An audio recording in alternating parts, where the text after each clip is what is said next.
So for a sampling distribution, its standard deviation is given by population standard deviation by square root of n. In our previous video, we explained the concept of sigma level. If you have not watched it, you may want to do that, as it will help understand the next 2 points in a better way.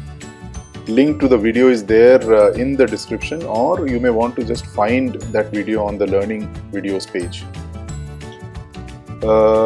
In that video, we had understood that the sigma level Z for a population is given by how many standard deviations can be accommodated or fitted between the specification and the mean. You would remember that the specifications always come from the customer.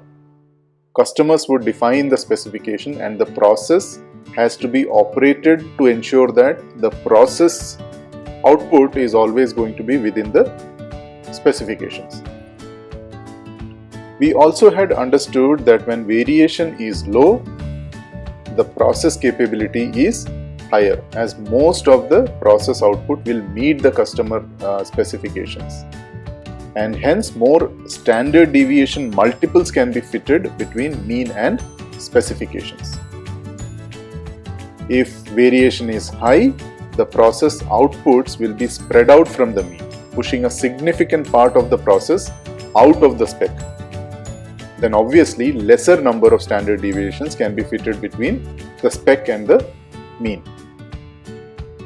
We had also seen the sigma level, which is the capability of a process to meet the customer requirements, and is given by x minus mu by sigma, where x minus mu is the range on either side of the mean within which the customer would always expect the process output to be.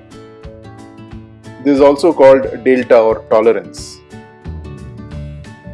Applying this formula in a sampling distribution, we get sigma level as x minus x bar, as in this case x bar is the mean, divided by sampling distribution's standard deviation, which is S. Now x minus x bar is nothing but the range in which customer expects the process to be, or it is the tolerance or delta. We had also seen that standard deviation of the sampling distribution is given by population standard deviation sigma by root n.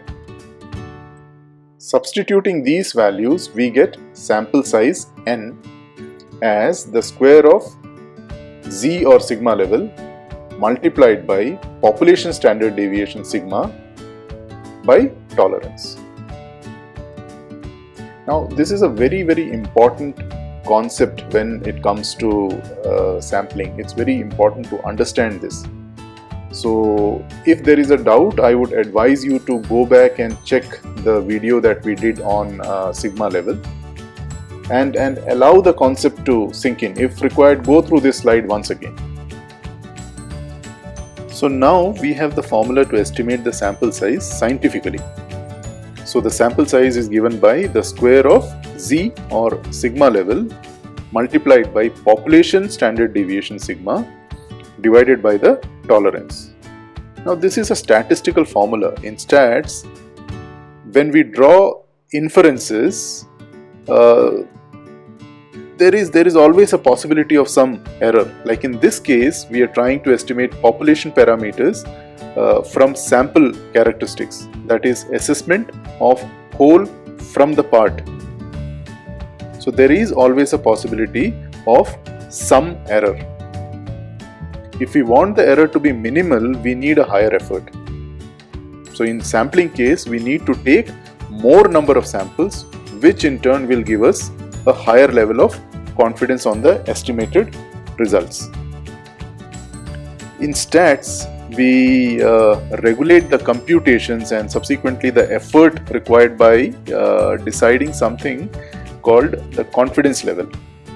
A higher confidence is taken when the task is highly sensitive, and business would not mind putting in extra efforts to get to an estimation that's highly accurate. In general, this confidence level is taken at 95%. which means all statistical computations done with a confidence level of 95% would mean that in 95% of the cases, the estimated value will represent the population parameters, or the estimated mean will have 95% chance of being equal to the population mean. But there will be those 5% cases where the estimation may go wrong. That is, the sample mean and population mean would be different. This 5% or alpha is called the significance level. So the confidence level is then represented as 1 minus alpha.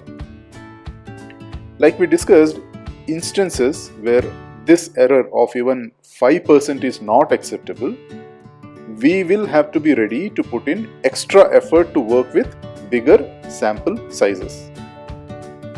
Now coming back to this 5% outside the specs, this probability will be equal on either side of the mean, that is 2.5% on either side, as we can have a sample mean which is less than the lower spec, or we may have a case where sample mean is higher than upper spec. This scenario is represented by a two-tailed distribution. But practically, when we evaluate one sample, for that sample, the sample mean would be either lower than the lower spec or higher than the upper spec. Like if we say in a process the temperature has to be maintained between 45 to 50 degrees Celsius. So here the lower spec is 45 and upper spec is 50. If the temperature goes beyond 50 or stays below 45, either case it is unhealthy for the process.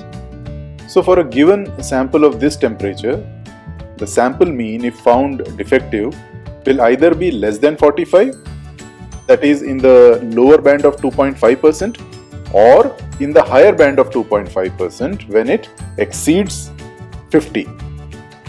So on each side the probability will be 2.5%. So the z value or the area of the curve is computed till 97.5th percentile, that is 0 to 97.5% is taken when the calculated sample size exceeds the upper spec, or it can be from 2.5th percentile till 100% when the calculated sample value is less than the lower spec. So this z at 97.5% is shown as z at 1 minus alpha by 2, where alpha is at 5%. The z value at 97.5% is 1.96, which can be read from the z table. So the formula now is rewritten as the square of 1.96 into population standard deviation sigma divided by tolerance.